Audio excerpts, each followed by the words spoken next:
Hello grade 12s and welcome to this video on the alkynes.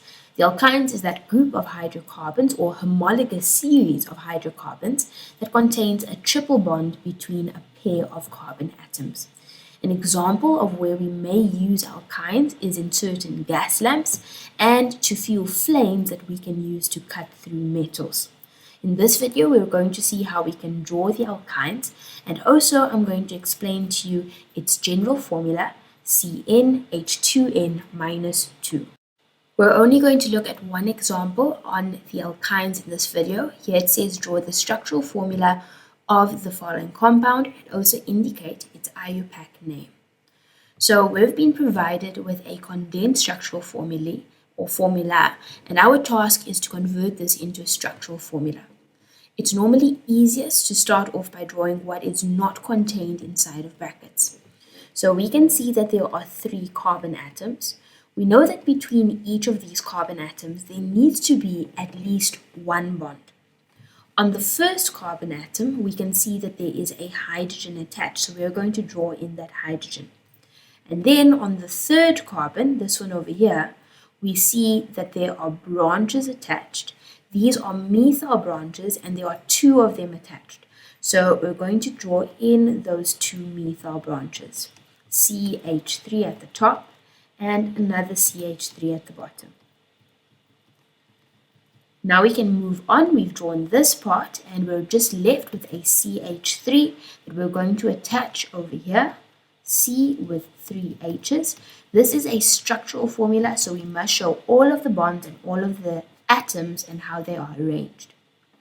Now we've drawn everything that we can see. All of the atoms are now present and you can see them displayed to their screen. So our next task is to check if each of the carbon atoms has made 4 bonds. The first carbon atom on the left-hand side has only made 2. The second one has only made 2. The third one has made 4 bonds, and the last one has made 4 bonds. So therefore, since we are drawing alkynes, we know that there needs to be a triple bond. And that triple bond is going to be over here. So we're going to include 2 additional bonds. And now that we've done that, we can see that the first carbon has formed 4 bonds and the second carbon has formed 4 bonds as well. This is the structural formula of this compound. We now need to name it. Remember that we always start off by identifying the functional group. Since this is an alkyne, its name will end in "-ine". Then we identify the longest chain that contains this functional group. The longest chain here contains 4 carbons and therefore is given the root name bute. So we are dealing with bute. The functional group falls onto the first carbon, and therefore this will be bute-1-ine. We also need to indicate in the name what types of substituents are attached, as well as where they are found. Here we have 2 substituents. They are both methyl groups and they are both found on carbon number 3. Remember, we started to number the carbons from the left so that the triple bond, which is the functional group, can get the lowest number possible. So we have 3,3-methyl bute-1-ine. Now, although it is not required, I would like to use the structural formula to explain to you how the general formula and the molecular formula of the alkynes relates.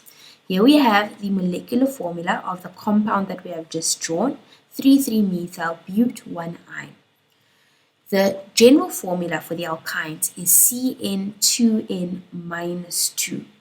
So in this case, the N is 6 because there are 6 carbons. Since the H is 2n minus 2, we now have 2 multiplied by 6 minus 2. That gives us 12 minus 2, which is 10. And as you can see, this general formula was able or